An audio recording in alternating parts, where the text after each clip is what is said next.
Hello, hello. Mga kababayan, magandang gabi po. Pag-usapan natin yung mga malalaking pangyayari kanina. Magandang gabi kay Ben Reclamador, kay Grace Line. Magandang opinion ko na daw. Excited din si Ben Reclamador makinig ng sasabihin ko sa dissenting opinion. Okay. So ngayon po, pag-usapan natin ay title ko po ay Jinggoy Arrest to Stop Dismissal of Impeachment. Tapos, ibig kong sabihin, yung pag-aresto kay Jinggoy ay may connection ito sa impeachment ni Sara. Ang So, anyway, ulitin mag-ano muna ako, mag-ano muna ako, tawag nito.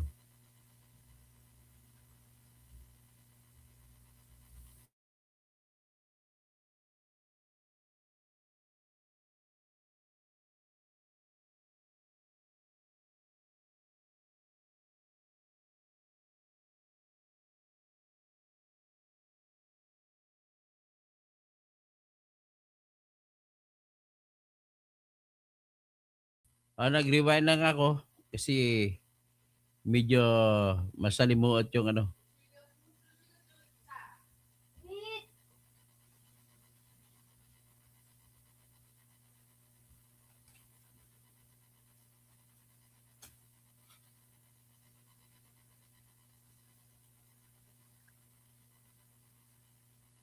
Okay, Beryl Magtibay, maayong gabi, halin sa kwan. Pakadto dira sa San Joaquin, Iloilo. Amid Baldero. Okay, magandang gabi. Ben Reclamador, magandang gabi. Okay po, ang ating pag-usapan po ngayon ay si Jinggoy muna. Si Jinggoy po ay sumuko sa kanina sa CIDG. Ibig sabihin, matapang siya magpakulong. Hindi kagaya kay Bato na tumatakbo. So ito naman si Jinggoy. Let us give the credit, full credit to Jinggoy. Sandigan Bayan issues arrest warrant for plunder. Ito, Jinggoy ay sumuko po siya kanina. Pero yung pagsuko niya kanina ay hindi po ito na madali.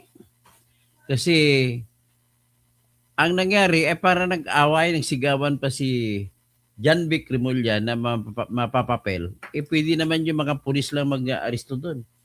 Sobrang mapapel talaga si John Vic Remulla. Feeling pugi kasi eh. So ngayon, nagsigawan pa sila ni Alan Peter Cayetano. Ang puntos ni Peter Cayetano ay Senado po ito, respetuhin lang natin ang Senado, doon lang yung sa labas arestuhin si Jinggoy.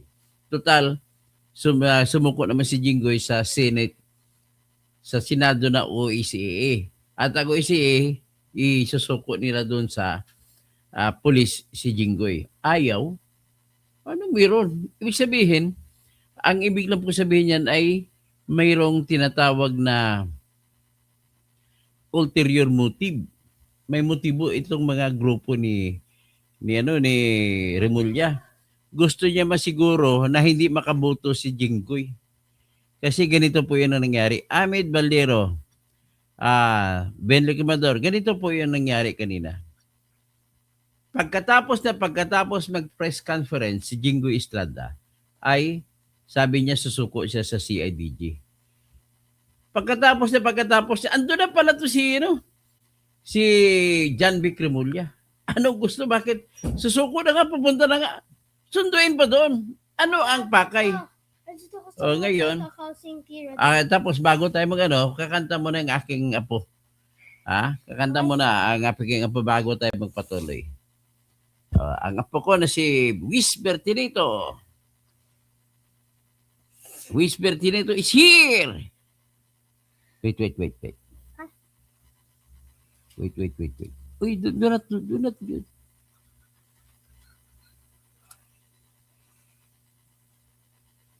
do that.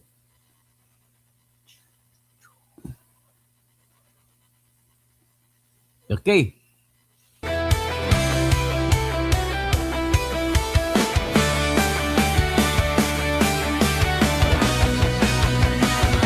Sa Pilipinas, kilala ang tindi. Hindi kayang bayaran nino man ang kanyang prinsipyo. Kapag may inaapi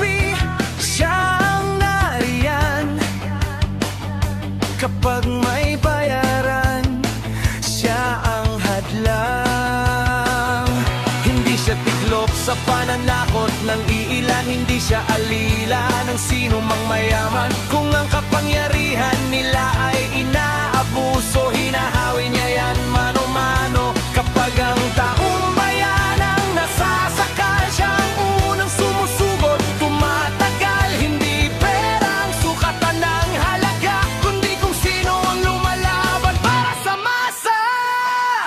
Totoo kasing tirador, totoo kasing tirador, kakampi ng naaapi, kalaban ng sakim na mandarambon. Totoo kasing tirador, totoo kasing tirador, hindi kayang bilhin ang puso niyang matibay.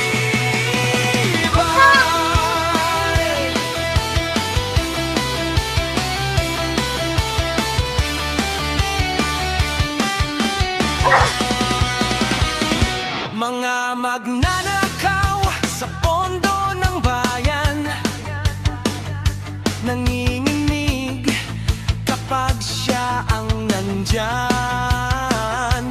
Bawat piso, bawat sentimo, kailangang sagutin sa mata ng tao.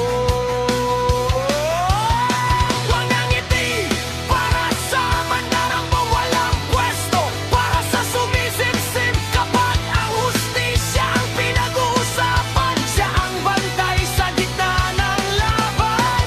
Kung may nilulunod ang kasinungalingan, siya ang boses na hindi tatahimik. Sa bawat galaw ng mapagsamantala may salubong na paninindigan niya. Totoo kasing tirador, totoo kasing tirador, kakampi ng naaapi, kalaban ng sakit na buwaya. Totoo kasing tirador, totoo kasing tirador, hindi kayang bilhin ang puso niyang matibay. Hindi lahat ng malakas ay tama, hindi lahat ng tahimik ay duwag. Kapag ang bayan ang pinagkakaitan, siya ang unang humaharap. Totoo kasing tirador, totoo kasing tirador, kakampi ng naaapi, kalaban ng sakit na buwaya.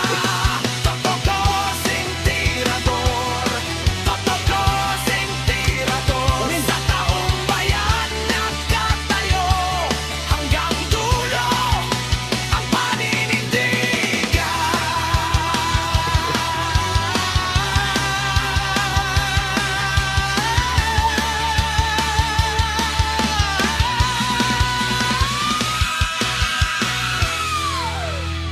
Thank you.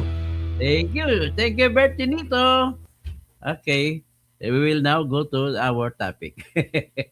Ang apo ko na natutuwa. Okay. Ang pinaka-essence lang po ng ating vlog, number 1, nasabay po sa pag-aristo kay Jinggoy.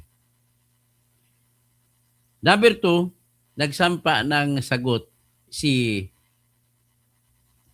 Sara Duterte laban sa artikulo na pag-impeach sa kanya na sinampa ng 11 prosecutors ng House of Representatives.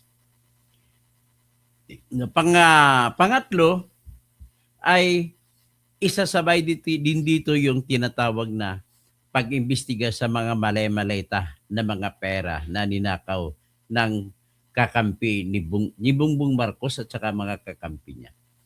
Ilalahad din dito yung pagbibigay ng maleta kay Erwin Tulfo, kay Tito Soto. Ilalahad din dito yung pagbibigay ng malay-malaytang pera laban kay BBM, laban kay Sandro, na nagpa-picture pa sila nandoon sa Paway, Ilocos Norte. Ilalagay din dito, ilalabas din dito yung pagbibigay ng pera kay Father Flavie Villanueva para pagbibigay ng pera kay Leila de Lima na hindi pa siya congresswoman bago mag-eleksyon binigay. Kasama din sa pagbibigay ng pera sa kanila ni mga makabayan na mga congressman na si Raul Daniel Manuel ng Kabataan Party List, para kay Congresswoman Franz Castro, para kay Arlene Brosas. Ilalabas din dito yung binigay na pera kay Janet Garin, kay Luistro. Dami nila po. Hindi ko na nga memorize sa dami nila eh. Pero makaklaro ko lang, yung binigay din talaga kay Tulfo na 6 na maleta. Ang kay Soto ay binigay 5 maleta.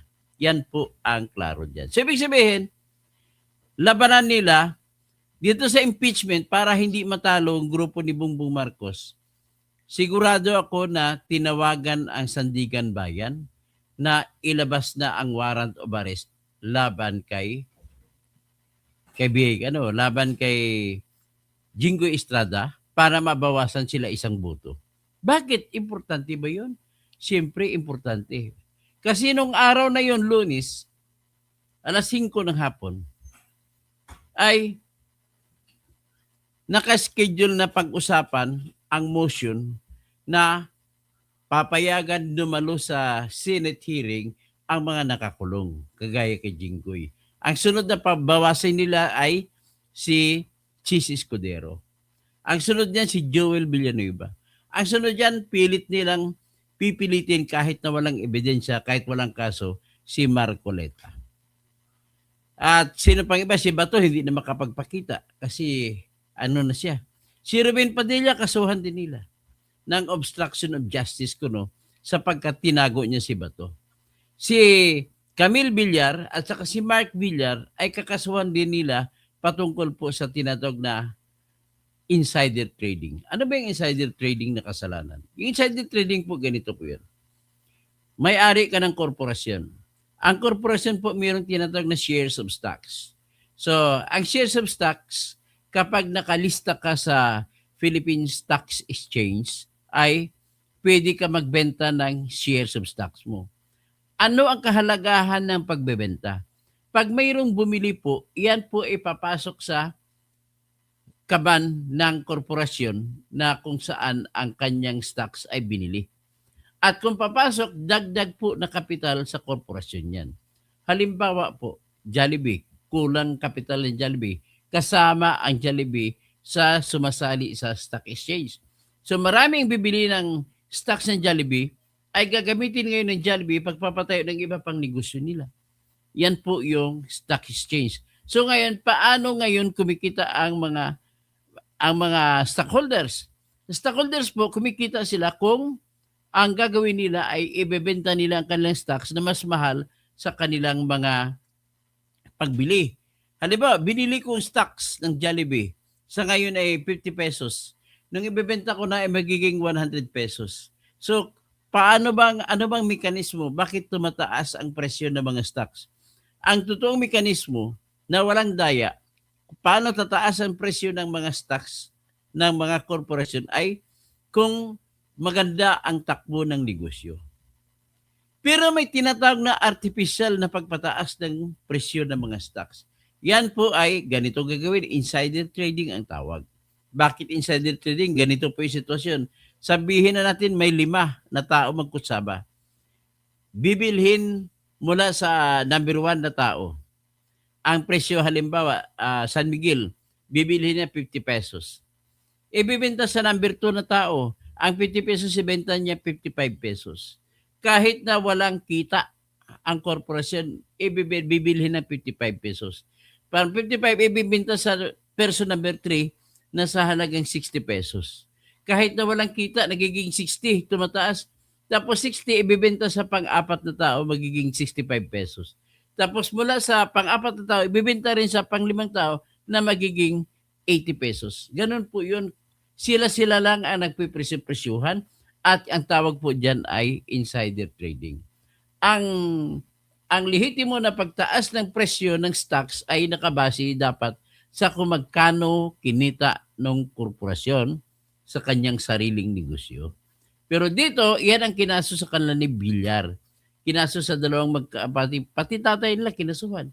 Pati si Cynthia Villar kinasuhan. Pati ibang mga opisyal ng Villar Group of Companies, kinasuhan.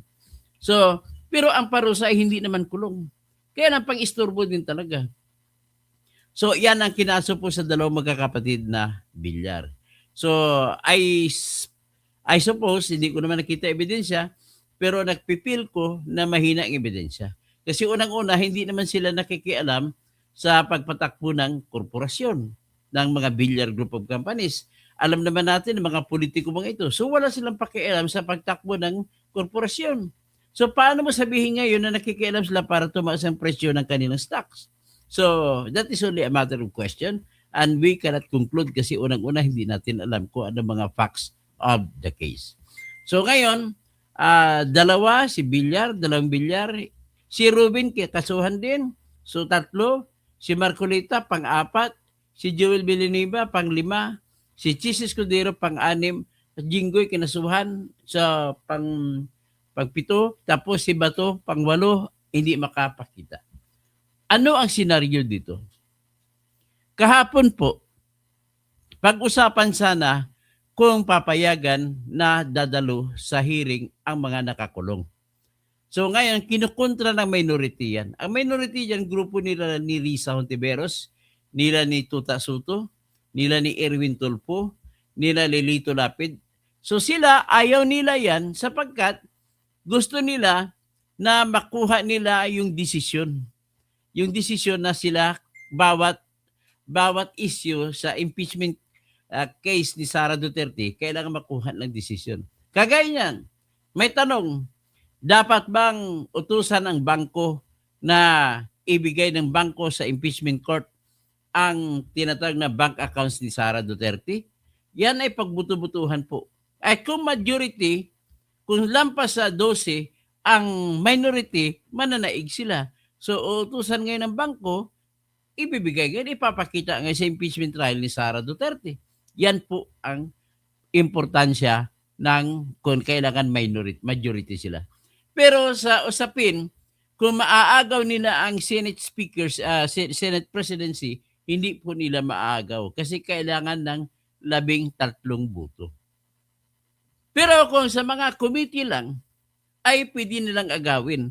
Kagaya ng halimbawa mag-decision, ipapatawag. Sabi ko, papatawag yung bank account. Yun, pag-decision, mag-majority sila. Kung 11 sila, kailangan bawasan yung 12 ng kabila ng isa pa. So ngayon, pantay pa lang sila, 11-11. So, sila, ang tawag nito, break even. Tabla. So kailangan matanggal pang isa, at least, pag matanggal ang isa, pwede sila ngayon manaig sa pagbuto-buto kung ipatawag mga ebidensya laban kay Sara. Yan po ang pinaka-purpose niyan. Tapos, number 1, may nakita ko kanina yung pagsampa ng sagot nila ni Sara. Sinabi ng abogado niya na kasama sa sagot nila ay ang tinatawag namin na affirmative defenses. Ano bang ibig sabihin ng affirmative defenses? Tanungin mo kada abogado, ang ibig lang po sabihin niya, simple lang, motion to dismiss. So kung motion to dismiss, hindi na ngayon, kung andyan pa si Digong, si Jinggoy, ay mananalo ngayon ng motion to dismiss. Kasi 12 sila. Ang kalaban yung 11. So kaya mayroong motibo, mayroong bad faith yung pagpalabas kaagad-agad ng warrant of arrest laban kay Jinggoy. Katunayan, may sampa pa nga silang motion pero pinalabas ng justices. Ibig sabihin po, with due respect sa mga justices, ang tingin ng mga tao, lalo ng mga taga-DDS, tinawagan kayo ni Bongbong Marcos. Tinawagan kayo mga justices, ipalabas nyo ng warrant of arrest ngayon.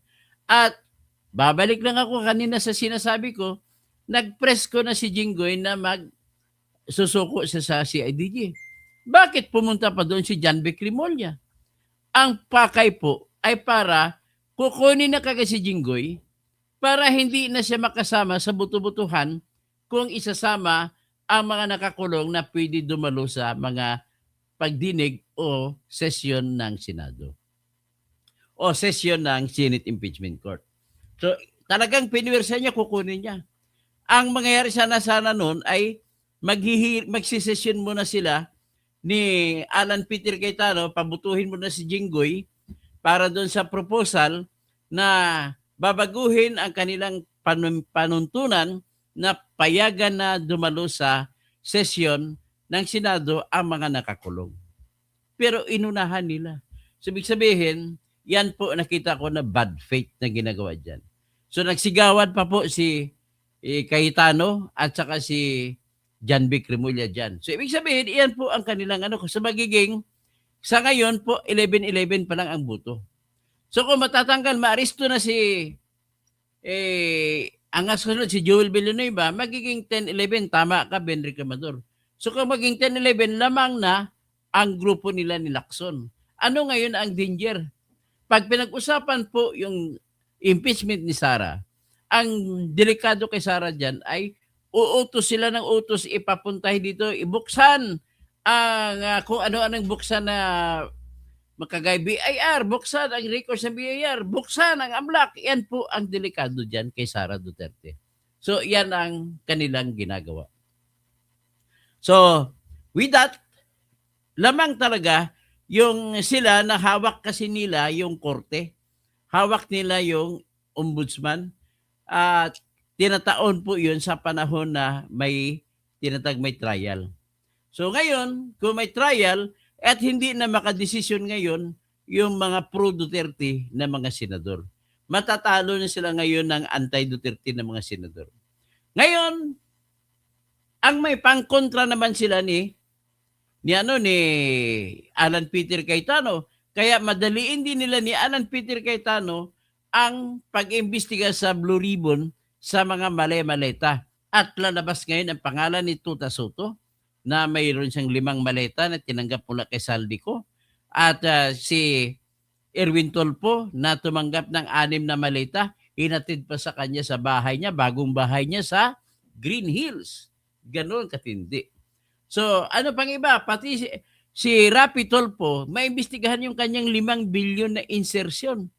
Si Risa Hontiveros, maimbestigahan din ang 3 billion na insertion sa flood control. Marami sila, lahat sila na senador ay mayroong tinatag na insertion. Pati sa grupo nila ni Alan Peter, mayroong nag-insert dyan. Let alone na si Escudero, meron. Kahit si Robin Padilla siguro meron din. Si Jinggoy meron. Lahat sila po meron. Pero ang pinakamatindi, pinakamalaki po ay kay kay Rafi Tulfo. So nakita niyo yung sitwasyon?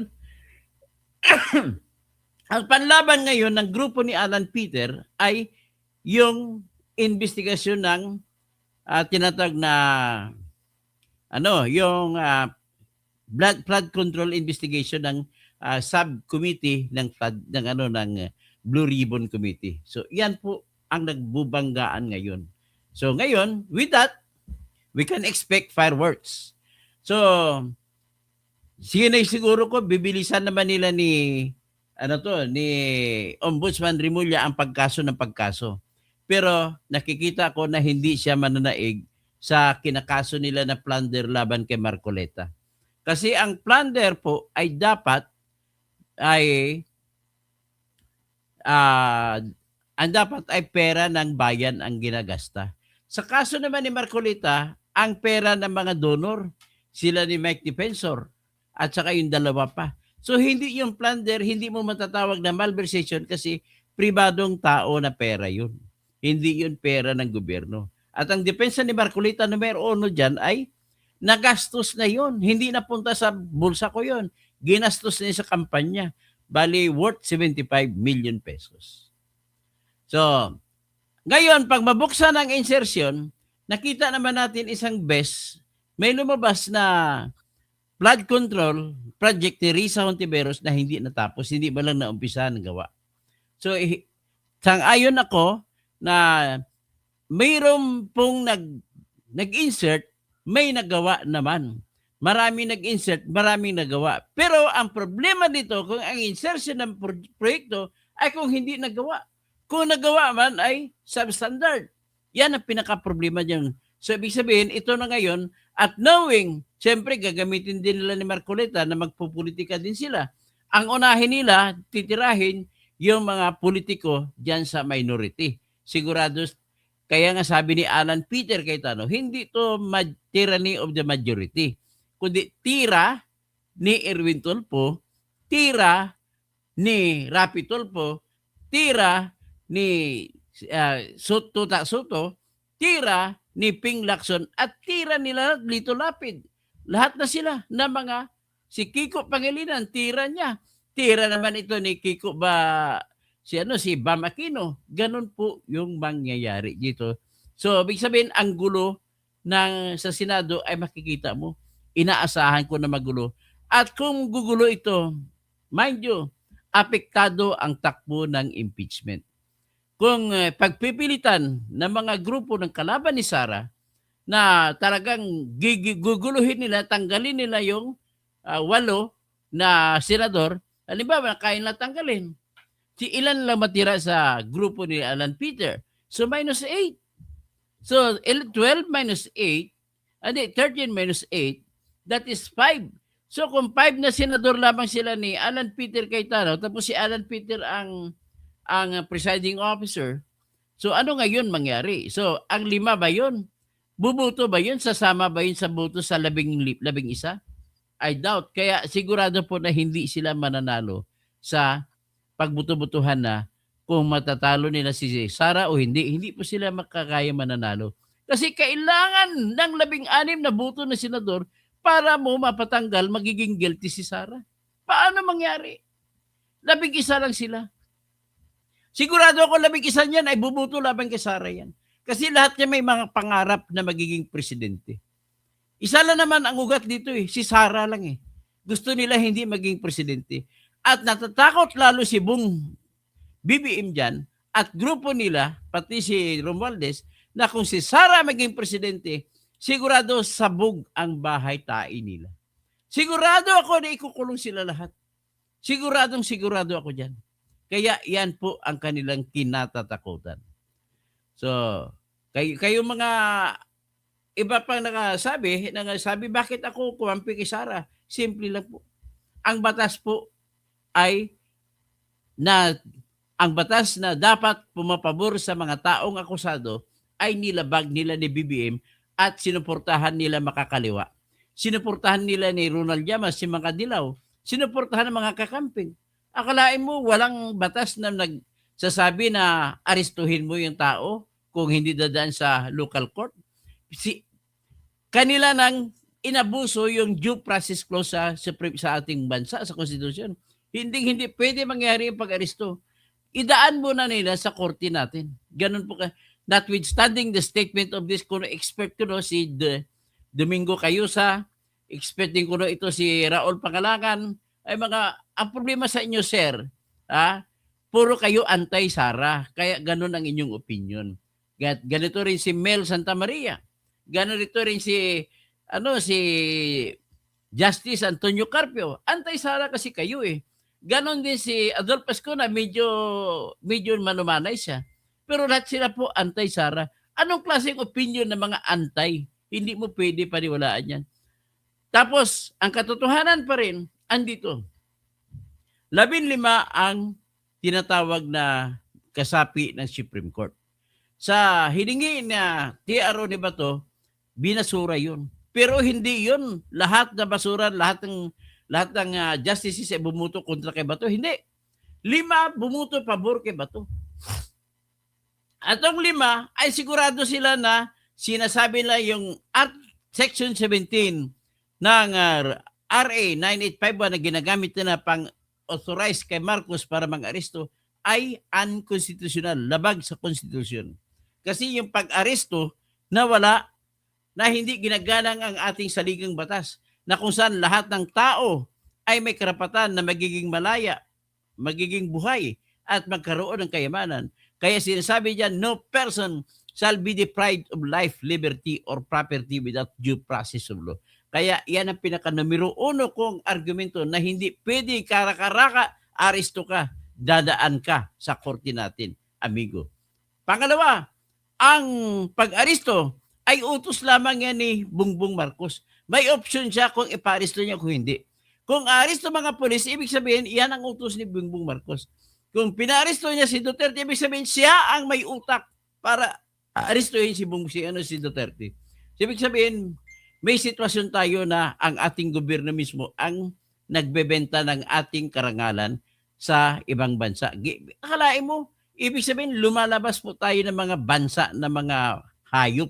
Hindi marunong maglilitis ang ating akusado. Ganun po nangyayari dito. So ngayon, ginagawa niya, insulto po yan sa Supreme Court. Insulto din sa lahat ng korte natin na hindi pala nila kaya. Ngayon, hindi pwede po nila sabihin ni Bongbong na hindi kaya. Bakit? Siya ang presidente. Kaya niyang utusan ang hepe ng PNP na mag-imbestiga ka. Siya ang presidente. Kaya niyang utusan ng Department of Justice na sampahan niyo ng kaso ng crime against humanity kasi may batas din tayo na gano'n na dito sa Pilipinas. Gano'n ako kasimple. At bakit yung ipapatapon doon? Kasi takot kayo na matatalo kayo sa eleksyon ngayong 2028. So ngayon, is ang numero unong rason po kung bakit inagaw nila ni Alan Peter Cayetano ang Senate presidency ay nung ibinebenta na ni Tito Soto ang dangal ng Senado sa CONAS. Ano ba yung CONAS? Constituent Assembly. Yan po ang gagawin niya sa ipagsama ang majority ng Senado at saka sa majority ng House of Representatives at bubuuin na sarili nila na tatawagin na CONAS, Constituent Assembly. At kung Constituent Assembly na sila, meron na sila ngayong kapangyarihan sa ilalim ng konstitusyon na magpapanukala kung ano ang pagbabago na gagawin nila sa konstitusyon. At nahuli sila na nagmi-meeting sa Soler sa hotel ni Enrique Razon. At ang nahuli ng meeting doon si Budget D na Speaker ng House at saka si Tito Soto. Ang pinag-usapan nila, huwag matuloy na magkaroon ng eleksyon ngayong 2028.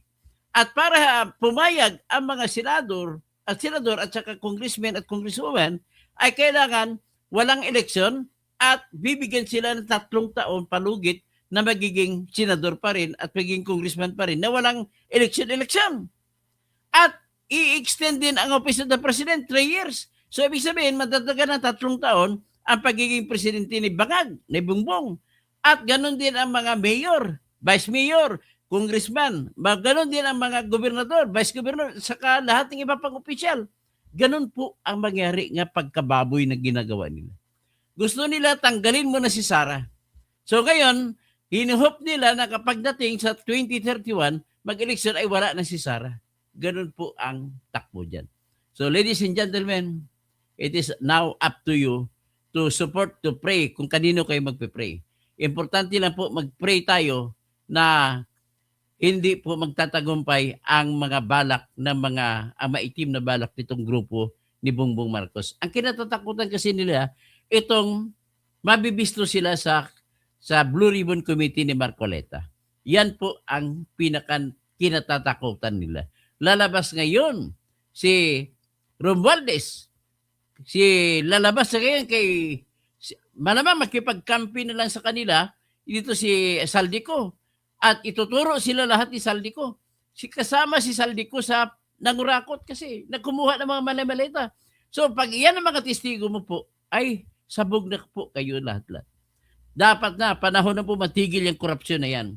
Panahon na po, the only way na ma-stop yan. At kailangan matuloy ang eleksyon at makaupo si Sara Duterte sa 2028. At sa ngayon nag-usap tayo, 51% ang chance ang bubuto kay Sara Duterte para magiging presidente at 41 lamang kay Leni Robredo. At si Leni lang ang pinaka-close sa kanya. Pero kung ako tanungin mo, magsama na lang sikreto si Sara at saka si Leni. Magiging Sara Leni na lang, Vice President si Leni. Para sigurado mag-isa yung mga anti-DDS na control ni Leni ay wala ng anti-DDS at saka mga DDS naman na anti-Leni ay magpag-isa natin. Ganun lang po kasimple. At sigurado naman po ako na yung impeachment nila ay wala, kulang-kulang sa ebidensya yun. Matutumbay yun. Pinilit lang talaga, binigyan ng tag 20 million bawat isa na congressman na bumuto para i-impeach si Sara. So yan po ang katotohanan. So ngayon kanina, nais ko lang idiin na inaresto binadali ang pag-aresto kay kay Jinggoy para hindi matuloy yung pagbuto-butuhan kung gagawin ng isama na papayagan na ba dumalo sa sesyon ang sino mang senador na nakakulong. Ganun po mangyayari kanina. So with that, tatawag na lang po ako ng tinatawag na mag-shout out. Dami ninyo, no? Sobrang dami. Pero mas marami dito bumabanat sa akin.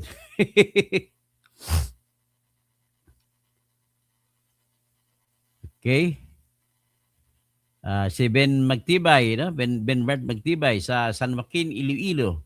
Si Bernard, si Ahmed Baldero. So Ahmed, Muslim ba sa kano? O sa mga langon sa mga Muslim, CCA sa Chanilacan.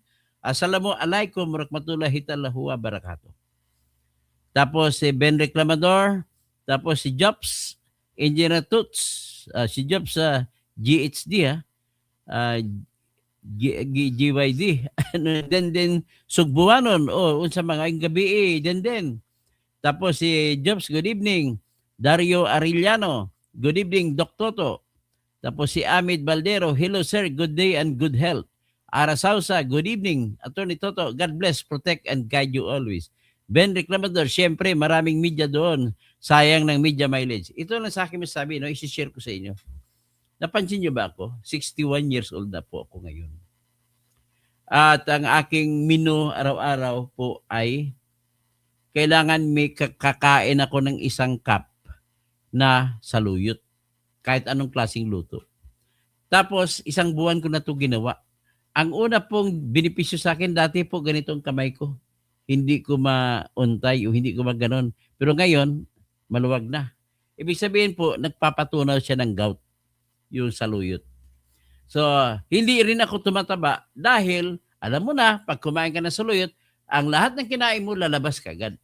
So, ibig sabihin na nagpapataba sa atin ay yung kinakain natin na hindi lumalabas sa ating puwit.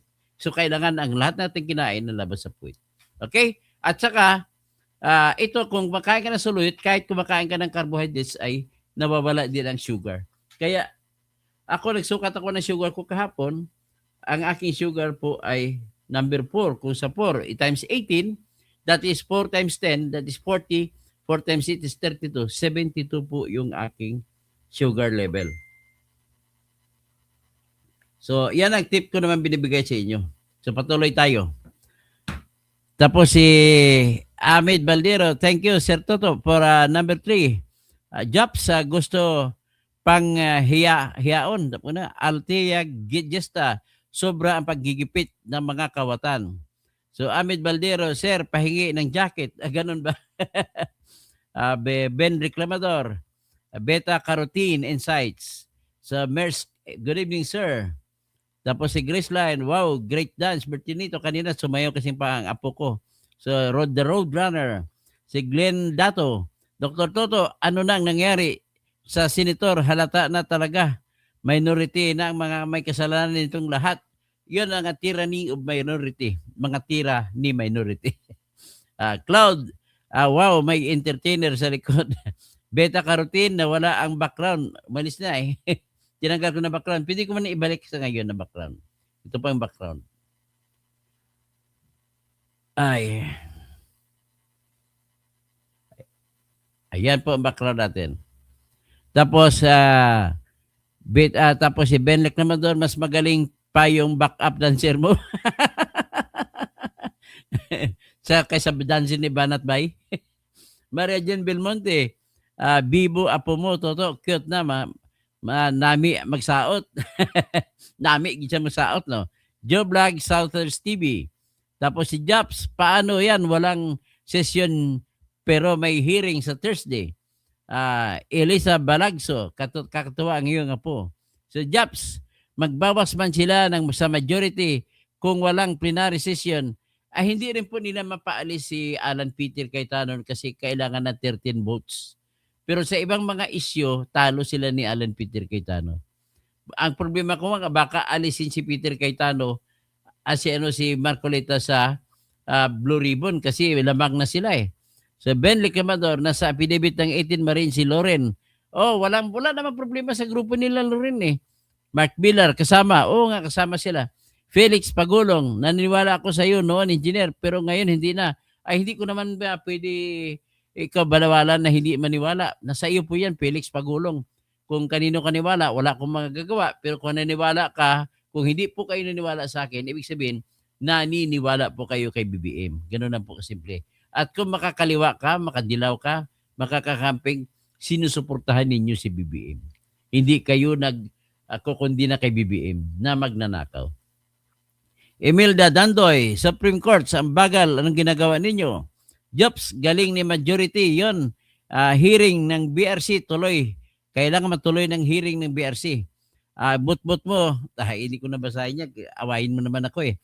Karintaniga, Kijit, kahit anong sabihin nyo, lahat ng 30, hindi po hudas yun. Sila po mga bayani kasi kung hindi nila inagaw, ay mawawala na tayo ng eleksyon. So Helen Bagyo, good evening po. Jobs, kahit 5 lang sa majority, sila pa din ang majority kasi 13 sila. Okay, tama po yan. So yung 11, pero pagdating sa mga daily, mga motion, may lamang sila kasi sila lang ang majority. Hinuli bago sumuko, no choice. Zion, God bless you, Attorney Toto, watching from Toronto, Canada. Calvo Roque, Attorney, pinakahayop gobyerno ni Bangag, Marcos, salot sila sa lipunan. Tapos, Geli Amor Ganda, binulabog ng presidente ang Senado. Sesa, Esteban Wakdagan, exactly, kasama sa script ni Maleta Gang yan. Ben Leclamador, sa 11-11, talo na majority sa mga decision. Hindi 11-11, kailan magiging 11-10. Kaya tama siya sabi maging 11-10.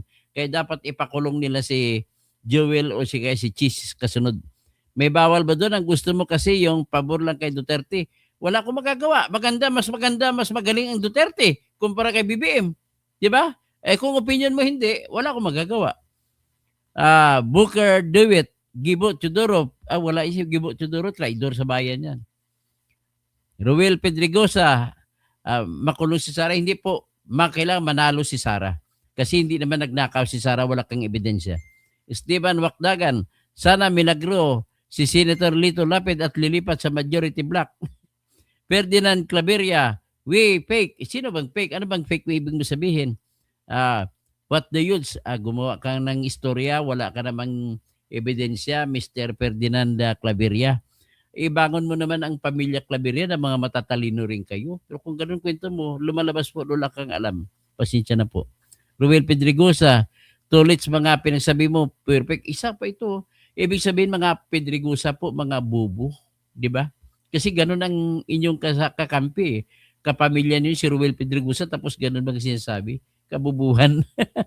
Risa Nicaport. Nicaport, depende sa insertion. Kung binulsa o sadyang ano. Kaya may iba ding insertion na ang project ay pinagawa din. Abet Perote, takot kasi ang mga magnanakaw sa Blue Ribbon Committee. Tama po kayo. Jobs, bad faith karma na lang ang pag-asa ng majority. At tapos si Abeth Perote, 9 months ago sinabi ni Amy Marcos na pipilit nila si Boying Remulla na magiging ombudsman para kasuhan. Nangyayari na. Ibig sabihin tama sinasabi ni Amy. Elima Ledesma, Senador Subiri, sa Bukidnon, power solar niya, walang benefit. Ay katangahan, sinabi nito, ay wala po, kung ibig sabihin, pag sinasabi katangahan, sinasabi ko, wala po kayo na intindihan. Ay, kung ilabas mo ng totoo mong pangalan para malaman natin ang pamilya mo na nagbubububuhan. Abito Perote, ayaw nila magiging presidente si Sara dahil makukulong silang lahat. Ganun po talaga ang mangyayari sa kanila. Hunsan Pascual, kay may kaso at matibay ng ebidensya, kaya dapat ikulong yun lagi. Yun, wag mo. Anong ibig mo sabihin? Kabubuhan. Anong ebidensya? Hindi pa nga natin nakita. Sasabihin mo na malakas ebidensya. Asan bang utak mo, Hunsan Pascual? Ibig sabihin po mga bubo ang mga Hunsan tsaka Pascual? Ganun lang po yan. Wala na kayong pag-asa mga BBM supporters na ma-impeach pa si Sara, wala na, hindi nila ma-impeach yun. Tuloy-tuloy na yun. Mine, kung tuloy na maging presidente yan, ay hindi ka mananaig, Honsan Pascual. Okay? Vicente Gabionsa, DDS din pala ito. Oh, DDS po ako. Tapos Dod Garcia, SFD Printing Services. Agnes Boy, ang tuta ni Bangag. Tapos Honsan Pascual, legal ang pag-aresto. Wala, hindi man sinasabi kung legal o illegal. Ang sinasabi lang, bakit bad timing? Bakit pinabilis? Ganun lang po kasimple yan. Abet Perote, gawa-gawang ebidensya para mabawasan ang majority. Ganun nga po mangyari. Marcestine, good evening Attorney Toto. Tapos, fake news. Alam mo ba pa nagsasabi mo na fake news ka Honsan Pascual? Napakabubo mo naman.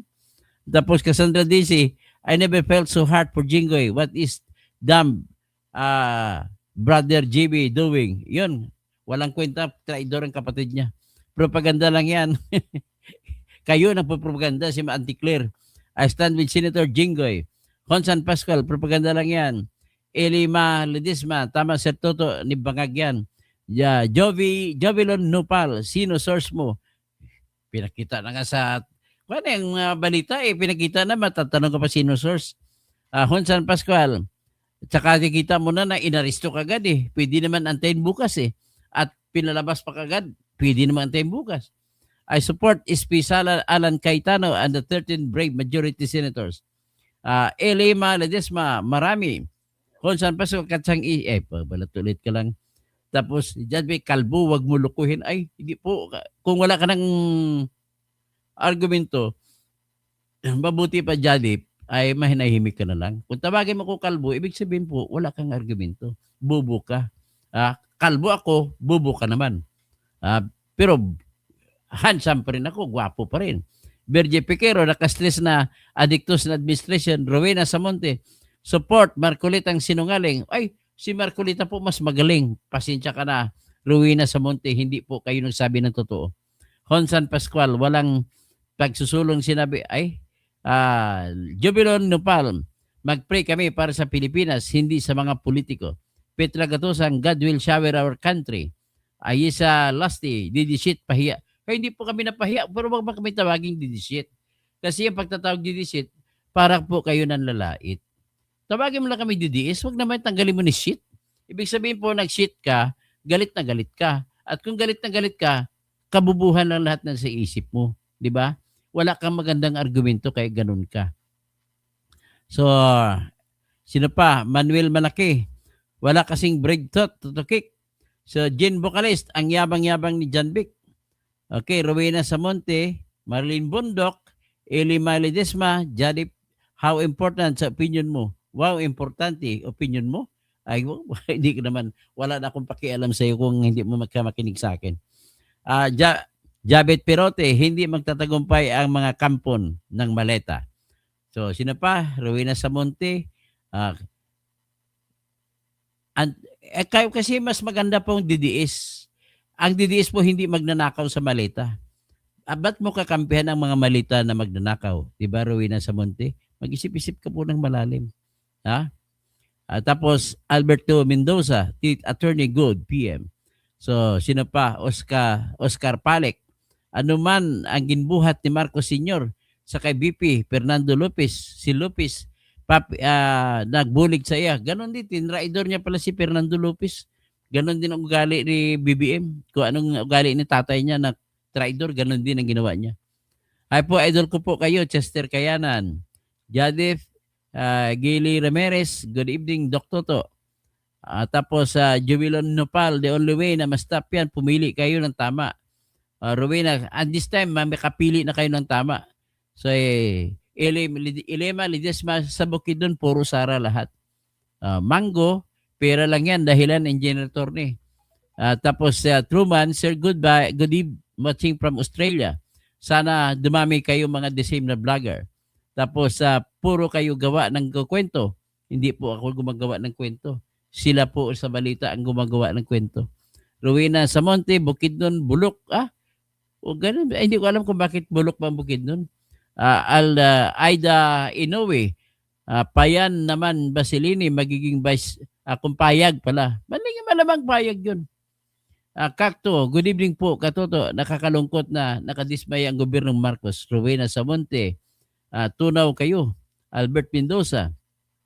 Attorney, huwag mong pansinin mga trolls. O sige, namimiss ko yung saluyot. O sige, magsaluyot na lang po tayo lahat. Mga paborito ng Ilocano at Ilonggo yan.